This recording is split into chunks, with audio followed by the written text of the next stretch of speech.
आहे माझ्या शेतामध्ये. आपण म्हणलो होतो की 21 तारखेपासून राज्यामध्ये वातावरण चेंज होणार.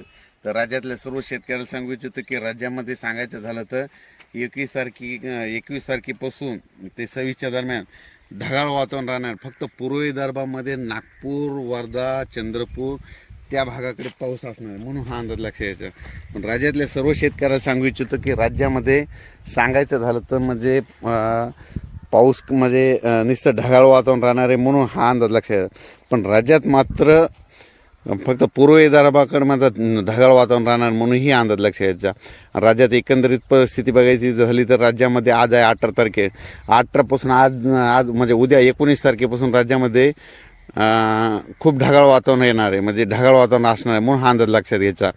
आणि त्याच्यानंतर राज्यामध्ये 21 तारखेपासून राज्यात आणखीन थोडं ढगाळ वातावरणामध्ये आणखीन थोडं खूप आभाळ येणार आहे, म्हणून ही अंदाज लक्षात. पण मात्र असा मोठा पाऊस काय येणार नाही. फक्त राज्यामध्ये सांगायचं झालं तर पूर्व विदर्भामध्ये नागपूर, चंद्रपूर, वर्धा, छत्तीसगड, तामिळनाडू, आंध्र प्रदेश तिकडल्या भागामध्ये पाऊस असणार आहे. आपल्या महाराष्ट्राकडे मध्ये पाऊस म्हणजे येणार नाही, कारण की राज्यामध्ये तीव्र थंडी असल्यामुळं की थंडीमुळं आपल्याकडे पाऊस येणार नाही, म्हणून ही अंदाज लक्षात येतात.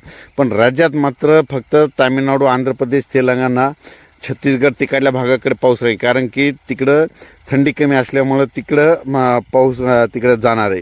आपल्याकडे मात्र थंडी जास्त असल्यामुळे आपल्या पाऊस मात्र येणार नाही, म्हणून हा अंदाज लागतो. पण राज्यात मात्र 21 ते 26च्या दरम्यान ढगाळ वातावरण राहणार आहे आणि थंडी थोडी कमी होणार आहे, म्हणून हा अंदाज लक्षात द्यायचा. अचानक वातावरणात बदल झाला तर लगेच एक मेसेज दिला जाईल. पण राज्यात मात्र 21 ते 26 दरम्यान ढगाळ वातावरण राहणार आहे, म्हणून हा अंदाज लक्षात द्यायचा.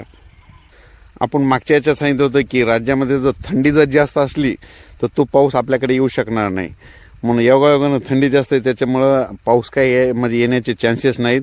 तरी आणखीन जर वातावरणात बदल झाला तर लगेच एक मेसेज दिला जाईल.